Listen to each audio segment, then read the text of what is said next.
స్వరూపపొట్లపల్లి. Welcome to Suman TV. ప్రకృతి కన్నెర్ర చేస్తోంది. భారీ వరదలు, వర్షాలు, అలాగే కొండ చర్యలు విరిగిపడడం, మేఘ విస్ఫోటనాల రూపంలో ప్రజలను భయపెడుతోంది. అసలు ఈ ప్రకృతి విలయాలు, వైపరీత్యాలన్నీ మనుషులు చేసిన పాపాలే వీటి రూపంలో కనిపిస్తున్నాయా అనే ఆందోళనలు కూడా మొదలవుతున్నాయి. ప్రస్తుతం నాతో పాటు ఉన్నారు స్పిరిచువల్ హీలర్ వనజ రామిశెట్టి గారు. ఆవిడతో మాట్లాడదాం. నమస్తే వనజ గారు.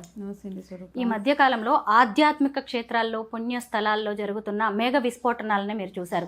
వాటన్నిటిని చూస్తున్నప్పుడు మీకు ఏమనిపించింది? ఎందుకంటే అవేమి చిన్న స్థాయి కాదు, సడన్గా వచ్చేస్తున్నాయి, గ్రామాలనే కొట్టేస్తున్నాయి, మనుషులు వందల్లో గల్లంతైపోతున్నారు, అడ్రస్ లేకుండా పోతున్నారు. వీటి మీద మీ అభిప్రాయం ఏంటి? అంటే ఇక్కడ రెండు ఆస్పెక్ట్స్గా చూడాలండి. ఒకటి అంటే గవర్నమెంట్ ఏదైతే సరైన యాక్షన్స్ తీసుకోలేదో, అంటే ఇలాంటి న్యాచురల్ కెలామిటీస్, డిజాస్టర్స్ వచ్చినప్పుడు తగిన జాగ్రత్తలు తీసుకునే విధంగా ట్రైనింగ్ కానీ అక్కడున్న సెటప్ కానీ అవి లేవు. First and foremost thing. ఇప్పుడు నార్మల్గా మనకి ఇప్పుడు వచ్చే వర్షాలకు కూడా చూస్తే ఎక్కడ పడితే అక్కడ వాటర్ లాగ్స్ అవన్నీ అయిపోతుంటే ఫస్ట్ మనం బ్లేమ్ టు ద గవర్నమెంట్. చాలా ప్లేసెస్లో అలాగే ఉంటుంది అనమాట. అయితే పిచ్చి పిచ్చిగా పర్మిషన్స్ ఒకటి ఇచ్చేయడం, ఎక్కడ పడితే అక్కడ ఇల్లీగల్ కన్స్ట్రక్షన్స్ అవి చేసేయడము, ఇవి ఒకటి ఆస్పెక్ట్ ఆఫ్ ఇట్.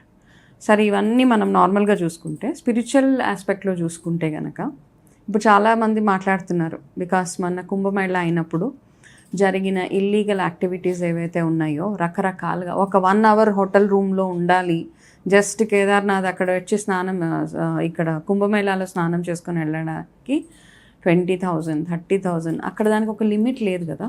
అదంతా ఇల్లీగల్ ఎర్నింగ్సే కదా. ఒక చిన్న వాటర్ బాటిల్ కొనుక్కోవాలి అంటే వందల స్పెండ్ చేయాల్సిన, అంటే ఇది ఒక ఆపర్చునిటీగా చూసేసారు అందరూ. ఇంకా అవకాశం అనమాట. అంటే జనాల దగ్గర నుంచి డబ్బులు లూటీ చేయడానికి ఏ లెవెల్ అయినా కానీ. ఇప్పుడు చాలామంది అంటారు మేము సంపాదించుకోవాలి కదా అని. కాకపోతే రైట్ఫుల్గా సంపాదించుకోవాలి ఎవరైనా కానీ, ఏ డబ్బులైనా కానీ. డబ్బులు సంపాదించుకోవాలి అనుకోవడంలో తప్పు లేదు, కానీ ఎంతవరకు అవసరం. ఇప్పుడు చాలా ఇప్పుడు కుంభమేళాకి వెళ్ళారంటే ద రిచెస్ట్ పర్సన్ ఆల్సో ఎంతో కొంత డిస్కంఫర్ట్కి లోనయ్యారు. అక్కడ ఆ జనాల మధ్యలో వెళ్ళాలి, ఆ డిస్కంఫర్ట్ వెళ్ళాలి. అట్లాంటి వాళ్ళ దగ్గర అంత అంటే మూనపలు అంటే ఎవరికి నోటికి ఎంత వస్తే అంత. అది హోటల్ రూమ్స్ అవ్వచ్చు, ఫుడ్ అవ్వచ్చు, స్టే అవ్వచ్చు, ఏది చూసినా ఏది ముట్టుకున్నా అక్కడ. ఇవన్నీ పక్కన పెట్టేస్తే వైరల్ అయిన వీడియోస్ ఏవైతే ఉన్నాయో అవి ఆడవాళ్ళు ఎట్లా స్నానాలు చేసుకుంటున్నారు కుంభమేళాలో దిగి, అవన్నీ వల్గర్గా కదా. ఎవ్రీథింగ్ వాజ్ సో అంటే ఆబ్సీన్గా. ఇంకా ఒక అమ్మాయిది చాలా వైరల్ చేసేసారు కంప్లీట్గా. మోనాలిసా సెలబ్రిటీ చేసేసారు. ఆడవాళ్ళు చాలా గ్రూప్ ఆఫ్ ఉమెన్ స్నానం చేస్తుంటే వాళ్ళ ఫొటోస్ వైరల్ చేసేసారు. అయితే ఇవన్నీ అయినప్పుడు ఒక పుణ్యక్షేత్రంకి వెళ్ళినప్పుడు, ఒక కుంభమేళాకి వెళ్ళినప్పుడు, కుంభమేళాని చాలా హైప్ చేశారు first and foremost thing. Okay, జనరల్గా మేళాస్ చాలాసార్లు అయ్యాయి, కానీ ఈసారి అయిన కుంభమేళాని టూ మచ్ ఆఫ్ హైప్ ఇచ్చేసారు రకరకాలుగా. అన్ని ఆస్పెక్ట్స్లో, మీడియాలో అవ్వచ్చు, గవర్నమెంట్ అవ్వచ్చు, జనాలు అవ్వచ్చు. Because they saw business in it అనమాట. బేసిక్గా బిజినెస్ని చూశారు. కానీ భగవంతుడు నేచరు చూస్తూ ఊరుకోదు కదా. ఏదైనా కానీ ఒక్క వాష్ ఆఫ్ అనమాట. మనం ఎంతైతే సంపాదించుకున్నామో అదంతా ఇలాంటి అక్కడ హోటల్స్ అవ్వచ్చు. ఇప్పుడు చూస్తే ఈ క్లౌడ్ బర్స్ట్ ఏదైతే అయిందో, ఇక్కడ గుడులు తప్పించి, టెంపుల్స్ తప్పించి మిగతావన్నీ ఇల్లీగల్గా ఏవైతే కన్స్ట్రక్షన్స్ చేశారో, ఇల్లీగల్గా ఏవైతే షాప్స్ అవి పెట్టారో అన్నీ కొట్టుకుపోయినాయి ఇక్కడ.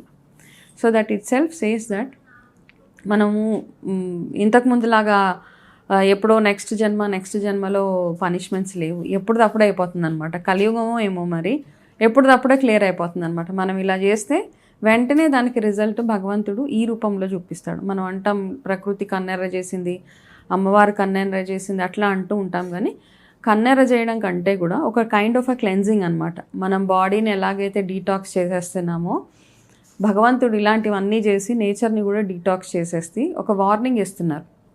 దాని నుంచి మనం తెలుసుకోవాలి. చాలామంది భగవంతుని నమ్మిన వాళ్ళు ఎవరైతే ఇలా ఇల్లీగల్ యాక్టివిటీస్ అవి చేశారో, నెక్స్ట్ టైం నుంచి అట్లీస్ట్ కాస్త ఎథికల్గా ఉండడానికి ట్రై చేయాలి.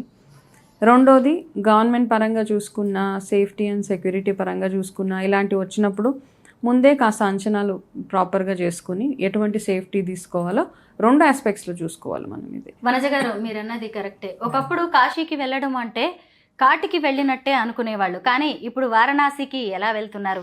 అసలు ఒక పుణ్యక్షేత్రానికి, ఆధ్యాత్మిక ప్రాంతానికి వెళ్ళాలి అంటే ఎంత భక్తి శ్రద్ధలతో వెళ్ళాలి, కానీ ఇప్పుడంతా ఎంజాయ్మెంటే కనిపిస్తుంది. ఇందాక మీరు కూడా కోట్ చేశారు, మోనాలిసా అనే అమ్మాయి వెనక అసలు మహాకుంభమేళ పవిత్రతని వదిలేసి ఆ అమ్మాయి వెనక పడ్డారు జనం. అఘోరాలు ఎలా ఉన్నారు, వాళ్ళ హెయిర్ స్టైల్స్ ఎలా ఉన్నాయి, వీటి మీదే ఎక్కువగా ధ్యానం, వాళ్ళ ధ్యాస అంతా కూడా కేంద్రీకృతమైనట్టుగా కనిపిస్తోంది. అంటే భక్తిని ఎంజాయ్మెంట్కి కేంద్రంగా మార్చుకుంటున్నారంటారా? అంటే ఇప్పుడు ఈ మధ్య కాలంలో అయ్యే ప్రతి ఒక్క ఏదైతే ఉన్నాయో, కుంభమేళాలు అవ్వచ్చు, మన పుష్కరాలు అవ్వచ్చు, ఏదైనా కానీ ఇటు ఒక స్టేటస్ సింబల్ అనమాట. ఒకప్పుడు ఏంటంటే ఇట్లాంటి కుంభమేళాకి వెళ్ళినా, ఒకసారి కాశీ వెళ్ళినా, ఇంకా నేను వెళ్తే చాలు, అక్కడి నుంచి వెనక్కి వచ్చినా రాకపోయినా నేను భగవంతుడిలో ఐక్యం అయిపోతామన్న ఒక థాట్ ప్రాసెస్ ఉండేది అప్పుడు. కానీ ఇప్పుడు ఎట్లా అంటే అక్కడికి వెళ్ళామా లేదా స్టేటస్ అనమాట. నేను ఎంత బాగా వెళ్ళాను, నాకు ఎంత బాగా దర్శనం అయింది, నన్ను ఎంత రాయల్గా నేను వెళ్ళగలిగాను, ఎంత ఫెసిలిటీస్ తోటి నేను వెళ్ళగలిగాను, ఇవంతా హైప్ ఇచ్చుకోవడమే తప్పిస్తే నిజంగా భక్తితోటి ఎవరు వెళ్ళట్లేదండి. చాలామంది ఒక ఫన్, ఒక ఎంటర్టైన్మెంట్, గ్రూప్ యాక్టివిటీస్లో అక్కడికి వెళ్తూ కూడా స్మోకింగ్ చేసుకుంటూ, డ్రింకింగ్ చేసుకుంటూ వెళ్తున్నారు. ఇవన్నీ ఉన్నాయి. ఒకప్పుడు కాశీ వెళ్ళడం అంటే అన్నీ వదిలేసేవాళ్ళు, కాళ్ళకి చెప్పులు లేకుండా, భోజనం ఒక పూటే భోజనం చేస్తూ, దారిలో కనిపించిన వాళ్ళందరికీ అన్నదానాలు అవి చేస్తూ, ఒకవేళ సక్సెస్ఫుల్గా వారణాసి వెళ్ళి వెనక్కి వస్తే వాళ్ళందరినీ పిలిచి భోజనాలు పెట్టి, ఆ వారణాసి కాశీ వెళ్ళిన వాళ్ళందరినీ ఒక నిజంగా భగవంతుడిని చూసినట్టు ట్రీట్ చేసి వాళ్ళ ఇళ్ళకి వెళ్ళి వాళ్ళ కాళ్ళకి దండం పెట్టి, ఇంత ప్రొసీజర్ ఉండేది. ఇప్పుడంటే ఎవ్రీథింగ్ ఈజ్ ఈజీ. కాకపోతే ఆ ఈజీలో మనం ఏం చేస్తున్నామంటే ఈ ఆధ్యాత్మికతను పక్కన పెట్టేసి, ఏదైతే పర్పస్కి వెళ్ళామో ఆ పర్పస్ని పక్కన పెట్టేసి మిగతా అవన్నీ కదా, ప్రతి ఒక్క నిమిషం మనం updating in the social media ఇవన్నీ చేస్తున్నప్పుడు మనం 100 సార్లు వెళ్ళినా మనకు ఆ పుణ్యం దక్కదు. అప్పట్లో ఒక్కసారి వెళ్తే చాలు, కాశీకి ఒక్కసారి జీవితంలో ఒక్కసారి కాశీ వెళ్ళొస్తే మనకు అంత పుణ్యం వస్తుందని చెప్పేవారు. ఇప్పుడు మీరు 100 సార్లు వెళ్ళండి ఇవన్నీ చేస్తూ, పుణ్యం రాదు, ఏమీ రాదు. ఇట్స్ జస్ట్ అ విజిట్ అనమాట. అన్నీ ఎలాగైతే టూరిజం ప్లేస్ లాగా చేసి పాడేశారు కాశీని కూడా, అంతే. ఉత్తరాఖండ్ దేవు భూమి అంటారు. గుళ్ళు, గోపురాలు, అసలు అక్కడ ఉండే ప్రకృతి రమణీయత, అక్కడికి వెళ్ళాము, అడుగు పెట్టాము అంటే చాలు దేవుణ్ణి చూడడంతో పాటు అబ్బా జీవితం ఇలా ఉండాలి అనిపిస్తూ ఉంటుంది. అలాంటి చోట 2013లో వచ్చిన వరదలు మామూలువి కాదు. అయితే ఈ మధ్య కాలంలో కూడా మళ్ళీ మేఘ విస్ఫోటనాలు జరుగుతూ ఉన్నాయి. అంటే గొప్పగా హాయిగా ఉన్న ప్రకృతిని మనమే వెళ్ళిపోయి ఆధ్యాత్మికత, దేవుళ్ళు అనుకుంటూ అవసరానికి మించి హడావిడి చేసి ఇదంతా చేస్తున్నామంటారా? ఎగ్జాక్ట్లీ కదా. ఇప్పుడు ఎంత ప్రతి ఒక్క దాంట్లో నేను చెప్పినట్టు బిజినెస్ మాత్రమే చూస్తున్నామండి, సంపాదన ఒకటే చూస్తున్నాం. అక్కడ money, how can I mint money, అక్కడ వరకు. ఎందుకంటే ఇప్పుడు చూడండి, ఒక ఫెస్టివల్ రానివ్వండి, ఒక 4 రోజుల్లో వినాయక చవితి ఉంది. ఆ వినాయక చవితి వచ్చినప్పుడు ప్రైజెస్ కానివ్వండి, నార్మల్గా మనకు రోజు 10 రూపాయలకు దొరికే పువ్వులు అవ్వచ్చు, ఏదైనా అవ్వచ్చు, 60, 70, అసలు నోటికి ఇంకా స్టాప్ లేదనమాట. మళ్ళీ మనమే వీడియోస్ చేస్తూ ఉంటాం, ఎవరి దగ్గర బార్గెయిన్ చేయకండి అనేసి. కాకపోతే ఒక లిమిట్ పెట్టాలి ఇట్లాంటి వాటికి. పూల ప్రైస్ కానివ్వచ్చు, మిగతావి ఏవైనా కానీ అవసరం కాబట్టి, అంటే అవసరానికి మించి హైప్ చేస్తున్నాం కాబట్టి వాళ్ళు కూడా అవకాశంగా తీసుకుంటున్నారు, అది ప్రతి ఒక్కటి.